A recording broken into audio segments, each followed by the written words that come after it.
Tuloy po tayo sa mga balita. Dismayado si Vice President Sara Duterte sa tila kawalan umanong interes ng kasulukuyang administrasyon na paimbestigahan ang isiniwalat na katiwalian sa gobyerno ng 18 dating miyembro ng Philippine Marines. Git ng pangalawang Pangulo, selective umano o pinipili lamang ng kasulukuyang gobyerno kung sino ang iimbestigahan at kung ang alegasyon anya'y patungkol sa kanya, tiyak na agad itong iimbestigahan. Madeline Villar Moratillo sa balita. Pinuna ni Vice President Sara Duterte ang patuloy na kawalan ng interes ng kasalukuyang administrasyon na paimbestigahan ang isinuwalat ng 18 dating Marines patungkol sa delivery ng mali-maletang may laman pera umano. Ang joint affidavit ng mga nasabing ex-Marines isinumite na sa Office of the Ombudsman. Pero sabi ng anti-graft body, kailangan pa itong isailalim sa evaluation process para madetermina ang sufficiency in form and substance nito at kung may sapat na basihan para ipagpatuloy ang proseso. Sa isang pahayag, iginiit ni VP Sara na hindi dapat selective ang issue ng katiwalian at piliin kung sino lang ang iimbestigahan.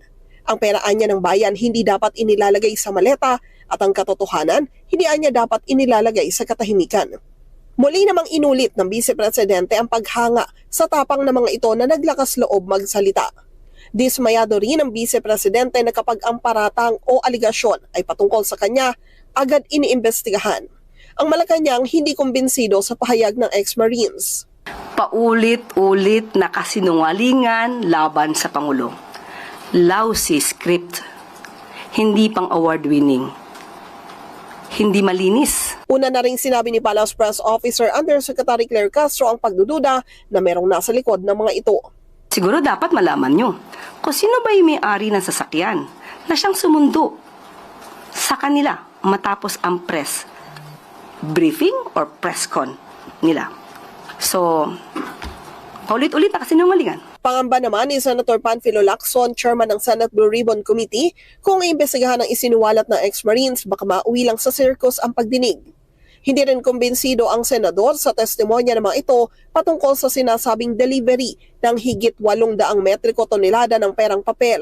Hindi pa anya kabilang ang dagdag na 53.6 metriko toneladang timbang ng mga maleta na pinaglagyan ng pera. That would mean that 400 billion or half of the 805 billion out of the 2.7 trillion pesos of physical cash of 114 Filipinos passed through a single individual, equivalent to around 15% of the total physical cash, both in circulation and those kept in all the bank vaults.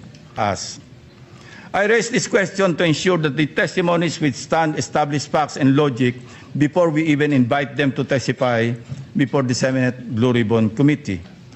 Pray tell, Mr. President, if their statements appear to be demonstratively false and physically impossible to accomplish, wouldn't convening a hearing effectively validate and dignify this information? Madeline Villar Moratillo para sa Mata ng Agila.